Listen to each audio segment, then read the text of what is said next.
안녕하세요. 사연을 부탁해입니다. 오늘의 사연을 소개하겠습니다. 그 일은 카톡 알림음으로 시작되었습니다. 그날은 남편과 영화관에서 영화를 본 뒤 간단하게 밥을 먹기로 하고 이동 중이었는데 갑자기 제 휴대폰이 울렸어요. 화면을 보니 발신인은 엄마였습니다. 어? 엄마네? 무슨 일인가 싶어 카톡을 열어보던 순간 양미간이 찌푸려졌는데요. 그건 제게 보낼 메시지가 아니었거든요. 한마디로 다른 사람에게 가야 할 메시지가 잘못 도착해 있었습니다. 엄마가 보내온 메시지에는 사랑이 담긴 애교가 흘러 넘치고 있었어요. 자기야, 이번 주말에는 무슨 영화 볼까? 영화 보고 저번처럼 분위기 좋은 카페에서 차 마실까? 그때 갔던 거기 카페도 분위기 엄청 좋던데 거기 다시 갈까? 자기 덕분에 요즘 연애하는 기분이 들어서 그런지 젊어지는 느낌이야. 그리고 핑크빛 하트 이모티콘이 몇 개나 붙어 있었습니다. 눈을 떼지 못한 채로 그 자리에 굳어버렸는데요. 제 표정이 심상치 않다는 것을 느꼈던 것인지 남편이 조심스레 입을 뗐어요. 저기요, 무슨 일인데 그래? 남편이 걱정 가득한 표정으로 물었지만 선뜻 대답을 할 수 없었습니다. 자기라니 대체 누구를 말하는 걸까?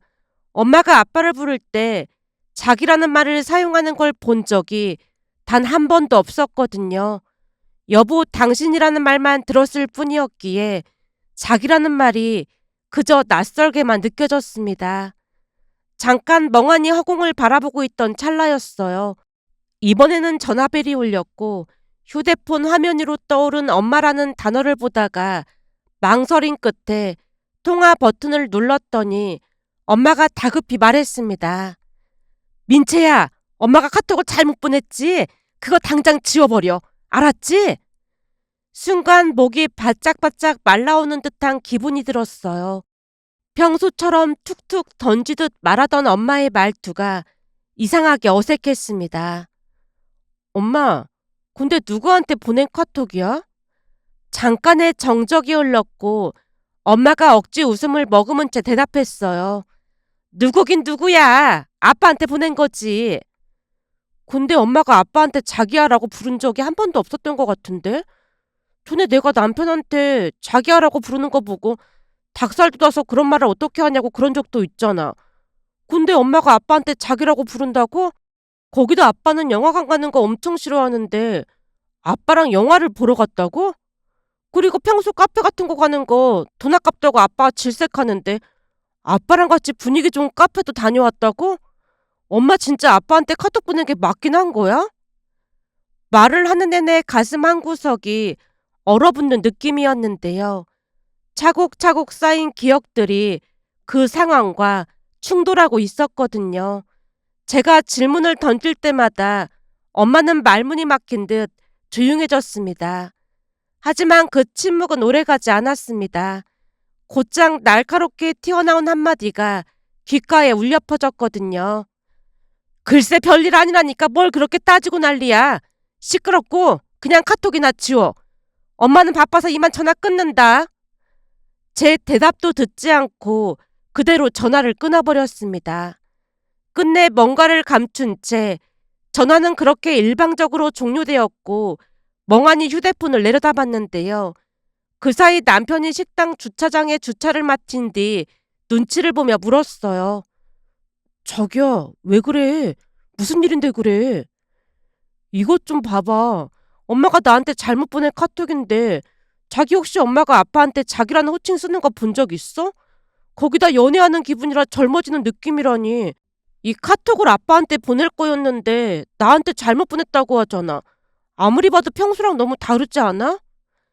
남편이 조심스레 휴대폰을 들여다보다가 살짝 미간을 찌푸렸습니다. 그러게. 평소 장모님 말투랑은 완전 다르긴 하네. 그치? 이상하지? 근데 자식들 결혼시키고 했으니까 이제는 두 분이 신혼처럼 지내보자. 그런 마음에서 그러신 거 아닐까? 그 말을 하면서도 남편의 눈동자가 미세하게 흔들리고 있었습니다. 마치 말실수를 피하려는 듯 단어 하나하나를 골라내는 모습이었다고 해야 할까요? 자기야, 지금 그런 한가한 소리 할 때가 아니라니까? 내가 궁금한 건 평소 엄마와 다르냐 그렇지 않느냐는 거야. 평소랑 많이 다르지? 어? 그렇긴 한 것 같아. 솔직히 나도 장모님이 장인어른한테 자기야라고 하는 건 한 번도 못 들어봤어. 봐봐, 이거 완전 이상하다니까? 엄마가 그렇게 말할 사람이 아니잖아. 마치 연애하는 사람 같은 말투잖아. 엄마 성격에 절대 이럴 리가 없어. 남편이 잠시 침묵을 유지하다가 조심스럽게 말을 이어갔어요. 근데 사람이 변할 수도 있는 거잖아. 아니야, 절대 그럴 리가 없어.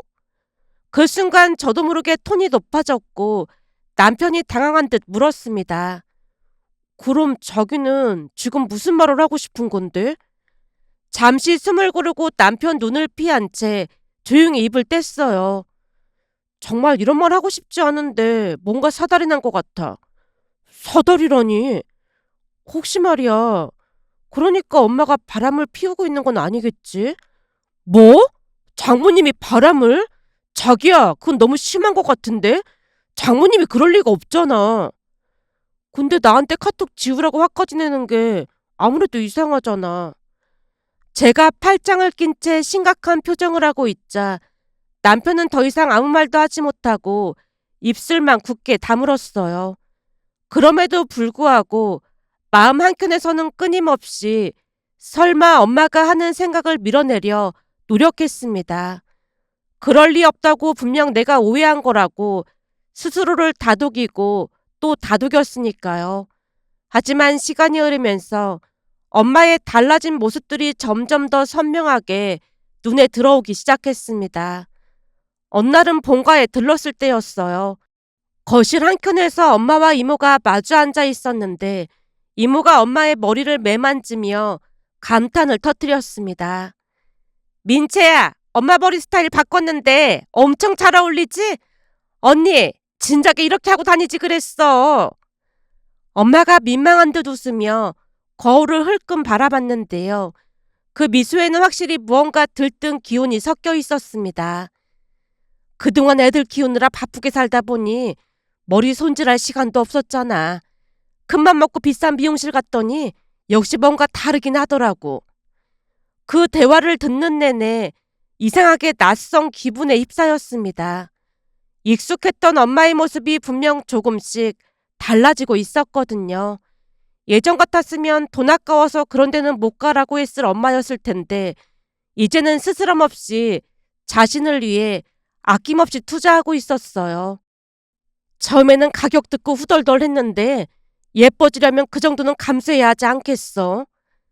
근데 미용실은 누가 알려준 거야? 저번에 친구들 모임 갔더니 그 친구가 머리를 아주 멋들어지게 하고 왔더라고. 그래서 어디서 했냐고 물어봐서 나도 가봤지. 근데 비싸긴 하지만 그 값은 하는 것 같더라고. 보는 사람마다 예뻐졌다고 하더라니까. 거울 앞에서 머리를 살피며 미소 짓는 엄마의 얼굴은 예전과는 확실히 다른 결을 띠고 있었습니다. 그러게, 진짜 잘 어울린다. 그지? 너도 나중에 거기 가서 머리 해봐. 머리빨이라는 말이 왜 있는지 알겠더라니까. 그 순간 이모가 다시 고개를 갸웃하며 물었습니다. 근데 언니 피부도 좋아진 것 같다.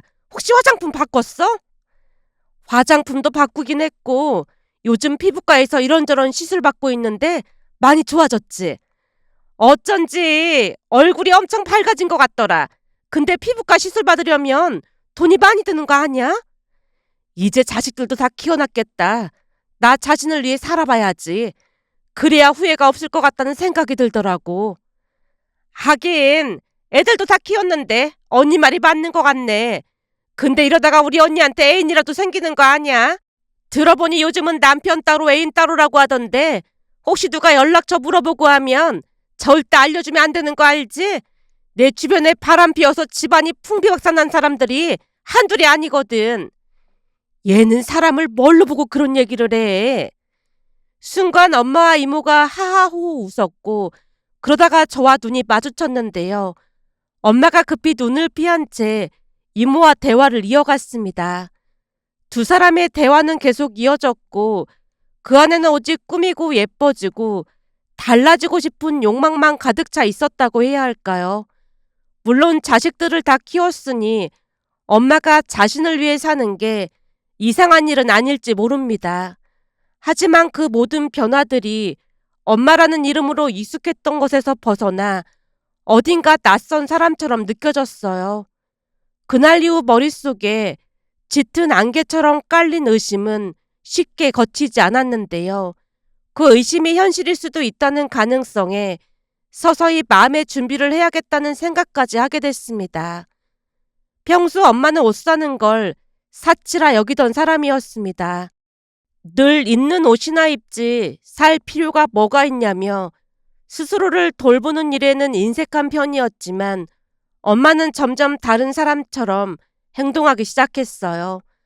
어느 날 백화점에서 우연히 마주친 엄마는 눈에 확 띄는 원피스를 입고 있었고 목에는 얇지만 가격대가 꽤 나갈 듯한 목걸이, 귀에는 섬세하게 반짝이는 귀걸이까지 하고 있었어요.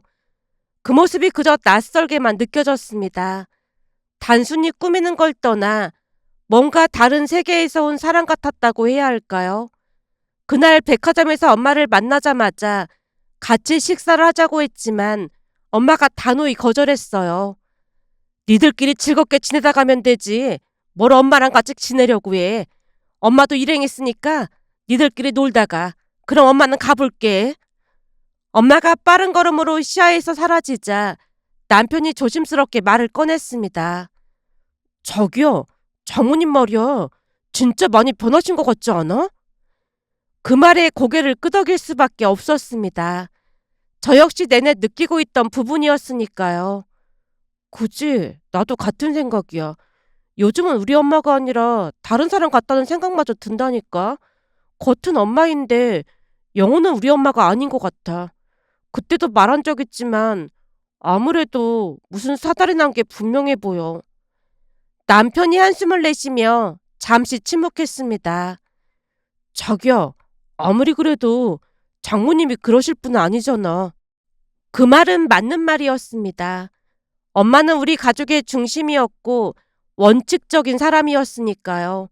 하지만 제 머릿속에는 그때 잘못 보내온 카톡 내용과 그간의 모든 행적들로 인해 머릿속이 복잡하기만 했습니다. 들어보니 친구분들하고 여행도 자주 다니신다고 하던데 이상하게 한두 가지가 아니라니까. 만약 그게 사실이라면 우리 아빠 불쌍해서 어떡하지?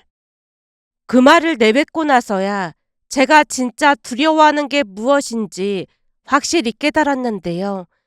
의심이나 분노가 아니라 그 속에 감춰진 가족의 균열과 그로 인한 가족들이 겪을 아픔과 슬픔이 눈앞에 그려졌거든요.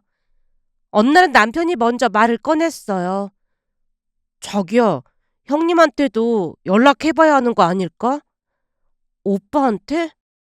자기 말처럼 장모님한테 무슨 일이라도 생긴 거라면 형님이랑 상의해봐야 하는 거잖아. 오빠랑 세훈이는 해외에 나가 있는데 전화해봤자 걱정밖에 더 하겠어. 그건 그렇고 내가 이모한테 이것저것 물어봤거든? 이모님께? 어, 근데 엄마가 무슨 동호회도 하고 그런다고 하는 거 있지. 동호회? 나도 어디서 들은 건데 그런 동호회에서 일이 많이 생긴다고 하던데. 남편이 최대한 말을 아낀 채 말끝을 흐렸는데요. 제가 곧장 맞장구를 쳤습니다. 내 말이 그 말이라니까. 아무래도 그 동호회에서 만난 사람이랑 영화도 보고 카페도 다니고 그러는 것 같아. 근데 무슨 동호회인데? 자기 놀라지 말고 들어. 다른 것도 아니고 낚시 동호회래. 뭐? 낚시 동호회? 그러니까 장모님이 낚시 동호회에 나가고 계신단 말이야? 그렇다니까. 내가 말이야 등산 동호회라든지 그런 거라면 이해할 수 있겠는데 낚시라니 진짜 이상하잖아. 낚시 동호회라면 대부분 남자들일 텐데. 거봐, 내가 뭔가 이상하다고 했잖아. 그래서 말인데 아빠가 눈치채기 전에 우리가 먼저 나서야 할 것 같아. 우리가 나서다니 뭘 어쩌려고? 남편이 눈을 커다랗게 뜨고 바라봤는데요. 제가 크게 한숨을 내쉰 뒤 말을 꺼냈어요. 아무래도 엄마를 미행해봐야겠어. 뭐? 미행? 장모님을 미행하겠다고? 자기야, 아무리 그래도 그건 아닌 것 같아. 가족의 평화를 위해서는 그 방법밖에 없어.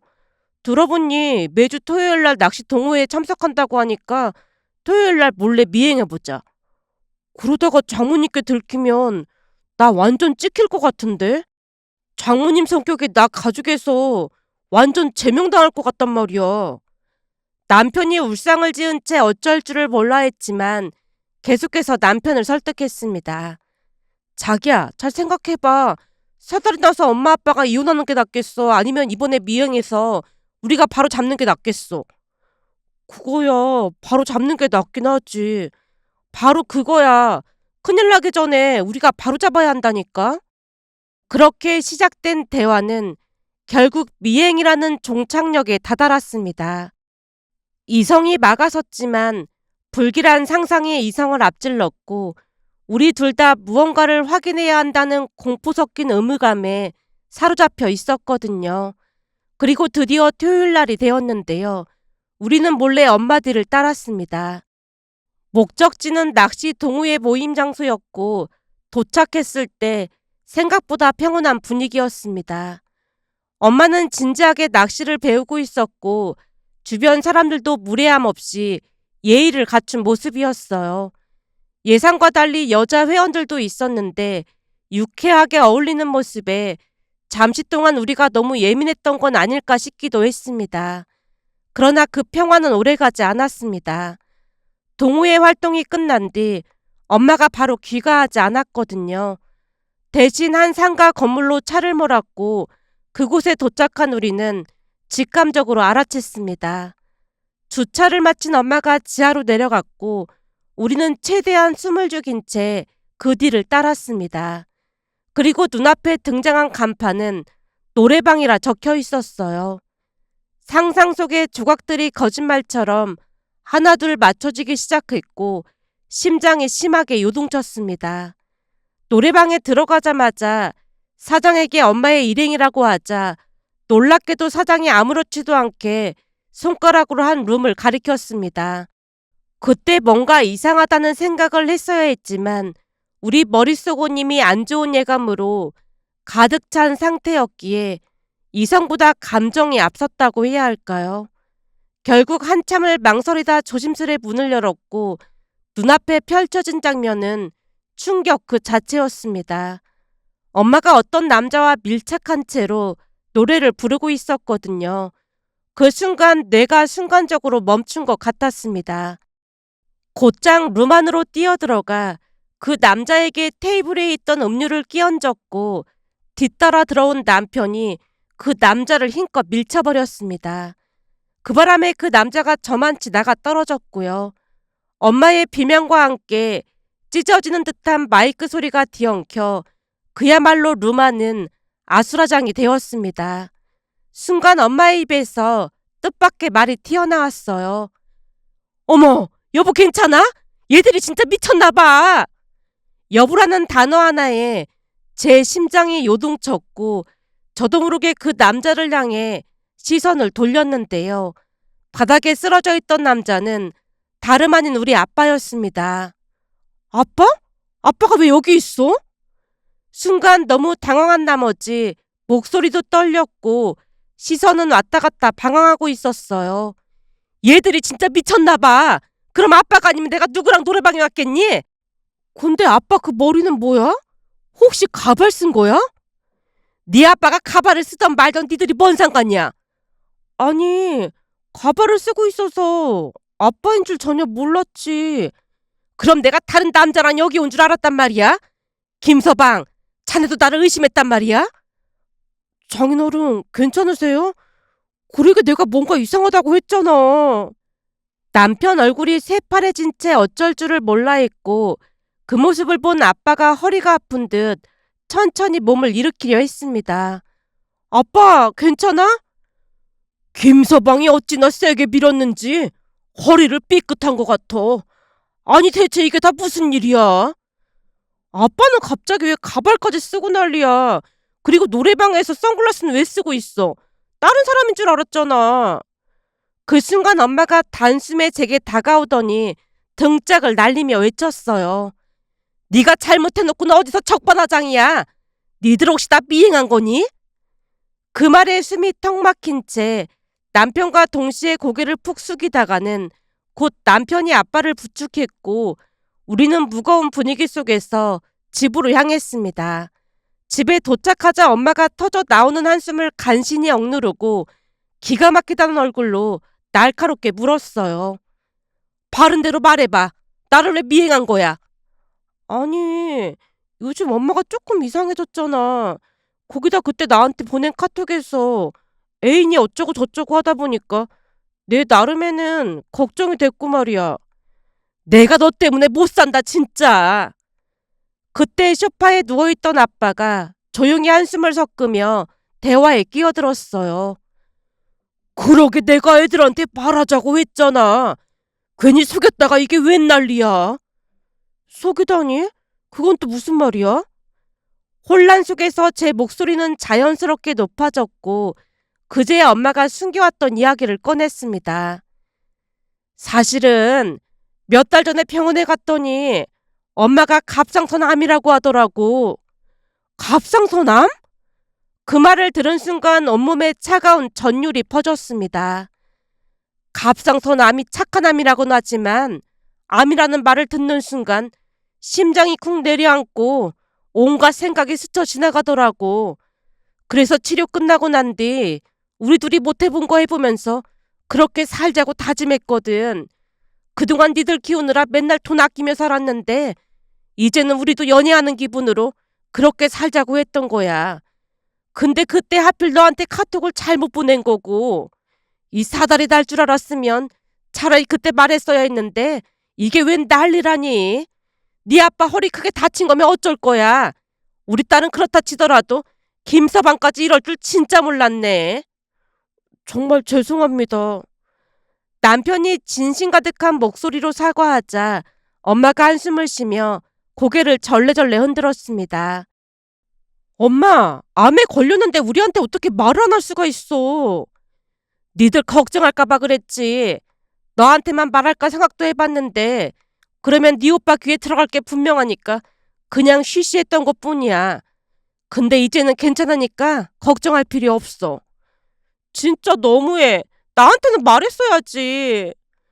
결국 울음을 참지 못하고 눈물을 쏟아냈습니다. 그런 저를 본 엄마가 별일 아니라는 듯 외쳤어요. 네가 지금 이 사태를 만들어 놓고 눈물로 모면하려고 하나 본데 이번 일을 그냥 못 넘어가. 그런 줄 알고 있어. 그날 우리는 오랫도록 대화를 나눴습니다.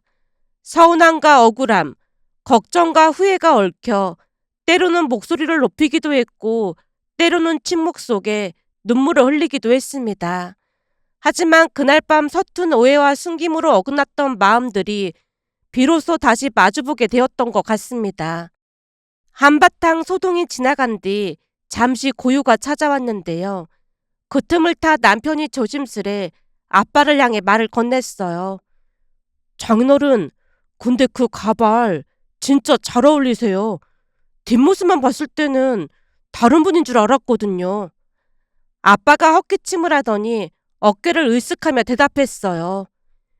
이래봬도 이게 맞춤 가발이라 비싼 거야. 자네 장모가 내가 좋아하는 낚시 배우려고 실력도 쌓았으니까 이제는 같이 낚시도 다니면서 우리 둘이 행복하게 살 참이야. 오늘도 부부 동반으로 같이 낚시 가는 건데 회사에 급한 일이 생겨서 나만 못 갔던 거야. 낚시 끝나고 노래방 가고 싶다고 하길래 내가 먼저 와서 기다리고 있었고 말이야. 이 노래방이 뭐라고 참 좋아한다니까. 이럴 줄 알았으면 자주 다닐 걸 그랬어. 그 말에 분위기가 조금씩 풀리는 듯 하더니 남편이 급히 한 걸음 더 나섰습니다. 장인어른, 그럼 제가 사과의 의미로 두 분께 낚싯대 선물해 드릴까요? 그 말에 엄마가 반색하며 반쯤 장난스러운 목소리로 말했어요. 자네 낚싯대가 얼마나 비싼지 알고 하는 말인가? 그럼요. 우리 아버지도 낚시 좋아하셔서 잘 알고 있습니다. 병원에서 진단서 끊으면 전치 5주는 나오겠지만 낚싯대 선물해주면 오늘 일은 없던 일로 하겠네. 알겠습니다. 감사합니다. 남편이 허리를 깊이 숙여 인사를 했고 그제서야 어색했던 분위기 속에 웃음이 번지기 시작했습니다. 긴장이 풀리고 집안에는 모처럼 따뜻한 웃음꽃이 활짝 피어났어요. 그 뒤로도 부모님은 함께 취미생활을 즐기며 연애하듯 알콩달콩 지내고 계신답니다. 그렇게 시간이 흐르던 어느 날이었어요. 시댁에서 저녁 식사를 하던 중 갑자기 시아버님이 고개를 갸웃하시며 말했어요. 여보, 작년에 샀던 내 낚싯대 말이야. 내가 베란다에 잘 넣어뒀는데 안 보이거든? 혹시 당신이 치웠어? 아니, 난 안 치웠는데. 당신 낚싯대가 한두 개가 아닌데 어디다 잘 뒀겠지. 그거 엄청 잘 잡히는 건데 어디 간 거지? 어디 잘 보관 돼 있겠지. 시부모님이 아무렇지도 않게 대화를 이어가고 있었지만 남편의 얼굴은 순간 시뻘개져 있었습니다. 그 표정이 뭔가 있음을 말해주고 있었고 집에 돌아오자마자 곧장 물었어요. 혹시 자기가 아버님 낚싯대 가져갔어? 아, 그게 보니까 한동안 안 쓰시는 것 같길래 며칠 전에 장인어른 가져다 드렸더니 엄청 좋아하시더라고. 뭐? 그걸 아빠한테 가져다 드렸단 말이야? 아버지는 낚싯대 엄청 많잖아. 그래서 없어진 지 모를 줄 알았거든. 내가 미친다 진짜. 그렇다고 그 낚싯대를 가져다 드리면 어떡해. 저번에 그 낚싯대로 낚시 잘 됐다고 두 분이 엄청 좋아하셨단 말이야. 앞으로 절대 그러지 마. 알았지? 한숨 섞인 말에 남편이 연신 고개를 끄덕였습니다. 그리고 한 달쯤 뒤 조용히 시아버님을 찾아뵀는데요. 봉투 하나를 건네며 조심스럽게 말을 꺼냈습니다. 아버님, 이번에 제가 보너스를 받아서 조금 넣어봤어요. 이걸 왜 나한테 주고 그래? 니들 필요한 거 사지. 전에 아버님 낚싯대 그이가 가져갔다고 하더라고요. 제가 앞으로 2번 다시 그러지 말라고 했어요. 이걸로 낚싯대 좋은 걸로 하나 사세요. 시아버님이 봉투를 열어보시더니 눈이 휘둥그레지며 입을 뗐어요. 그 낚싯대 중고라 얼마 하지도 않을 텐데 뭘 이렇게 많이 넣었어? 그냥 드리고 싶어서요. 그 말에 시아버님 얼굴에 한박 웃음이 번졌고 저도 모르게 뿌듯함에 입꼬리가 올라갔습니다. 그날 저녁 집에 돌아오자마자 남편이 해맑게 웃으며 말했어요. 내가 사고 친 거 자기가 수습했네. 우리는 진짜 천생연분인 것 같아. 앞으로 절대로 아버님 낚싯대 가져오고 그러지 마. 알았어. 암튼 진짜 고마워. 자기 덕분에 아버지가 많이 행복하시다고 하셨어. 정말 고마워. 그날 밤 남편의 말이 마음속에 오래 남았습니다. 어쩌면 이렇게 크고 작은 사고 속에서도 우리는 서로를 조심스럽게 다독이며 가족이란 이름을 완성해가고 있었던 걸지도 모르겠습니다. 남편 얼굴에 번진 따뜻한 미소를 바라보며 모든 가족들이 서로를 조금 더 이해하고 조금 더 배려한다면 지금보다 훨씬 더 행복해질 수 있지 않을까 하는 생각이 들어 그 마음을 담아 이렇게 글 남겨봅니다. 오늘의 사연은 여기까지였습니다. 즐겁게 보셨다면 구독, 좋아요 부탁드립니다. 고맙습니다.